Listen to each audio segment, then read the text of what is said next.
நான் நந்தினி. நாங்கள் ஆம்பூர்லேருந்து வரோம். எங்களுக்கு டிஎம்எஸ் சவுந்தரராஜன் பாட்டுனா ரொம்ப பிடிக்கும்.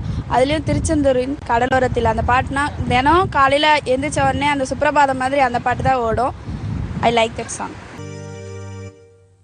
எனக்கு டிஎம்எஸ் ஐயா பாடின பாடலில் வந்து கீழ்வானம் சிவக்கும் அந்த படத்தில் வந்து டிஎம்எஸ் ஐயா பாடியிருப்பாங்க.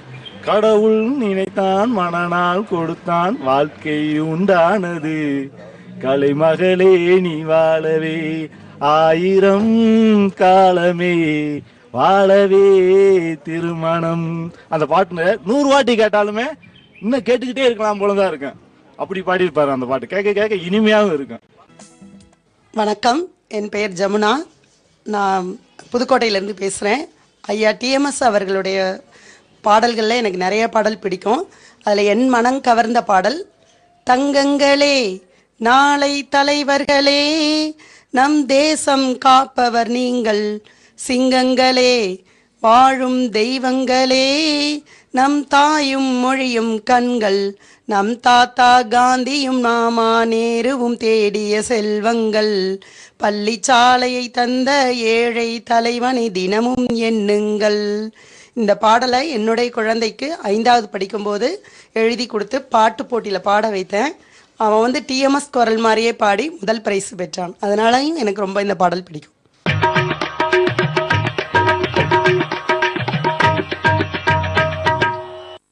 டிஎம் சவுந்தரராஜனை பற்றி சொல்லணும் அப்படின்னாக்கா சொல்கிறதுக்கு அவருக்கு சொல்லக்கூடிய அளவுக்கு வார்த்தைகளே வராது. அந்த அளவுக்கு அவர் வந்து ஒரு திறமைமிக்க சிறப்பான ஒரு பாடகர். அவர் படிக்கும் ஒவ்வொரு பாட்டுகளும் வந்து வித்தியாசமாக இருக்கும். நடிகர் திலகம் என்று போற்றக்கூடிய நடிகருக்கு நடிப்புக்கு சிறந்த விளங்கிய சிவாஜி கணேசனுக்கு தகுந்த மாதிரியும் பாடியிருக்கிறார்.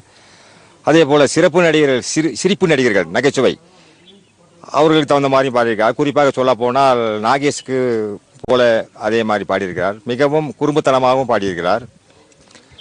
அவருடைய பாட்டுகளை சொல்லிக்கொண்டே போகலாம். மேலும் அவர் வந்து பக்தி பாடல்களும் அநேகமாக பாடியிருக்கிறார். டிஎம் சவுந்தரராஜன் என்கிற மாபெரும் இசை சக்கரவர்த்தியை பற்றி பேசுவதிலே மிகுந்த பெருமை அடைகிறேன். வைகை நதிக்கரையிலிருந்து ஒரு இசை கடல் உருவாகி உலகெங்கும் இருக்கிற தமிழர்களின் செவிகளில் இன்னமும் அந்த பாய்ந்து கொண்டிருப்பதுதான் அந்த இசையின் மாபெரும் வரலாறு. எனக்கு டிஎம் சவுந்தரராஜன் ஒரு தமிழாசிரியர். எப்படி தமிழாசிரியர் என்று கேட்டால், தமிழாசிரியர்கள் சொல்லித்தராத தமிழை எனக்கு டிஎம்எஸ் தான் சொல்லிக் கொடுத்தார். அழகிய தமிழ் மகள் இவள் இரு விழிகளில் எழுதிய மடல் மெல்ல மொழிவது உறவென்னும் குரல் என்கிற பாடலை சொல்லித்தான் நான் மொழியை பேச கற்றுக்கொண்டேன். எனக்கு என்னுடைய அம்மாவுக்கு பிறகு என்னுடைய மொழியை எனக்கு போதித்தவர் டிஎம்எஸ். அவருடைய குரல் வசீகரமான குரல், மென்மையான குரல். பூவை தொடுகிற போது அந்த மலரினும் மெல்லியதாக அந்த இதழ்கள் எப்படி இருக்குமோ அப்படி அவருடைய குரல் இருக்கும். அவருடைய குரலை ஒவ்வொருவருக்கும் ஏற்ற மாதிரி அந்த குரலை அவர் மாற்றுவார். சிவாஜி கணேசன் என்றால் அவருக்கு ஒரு மாதிரி பாடுவார். புரட்சி தலைவர் எம்ஜிஆர் என்றால் அவருக்கு ஒரு மாதிரி பாடுவார்.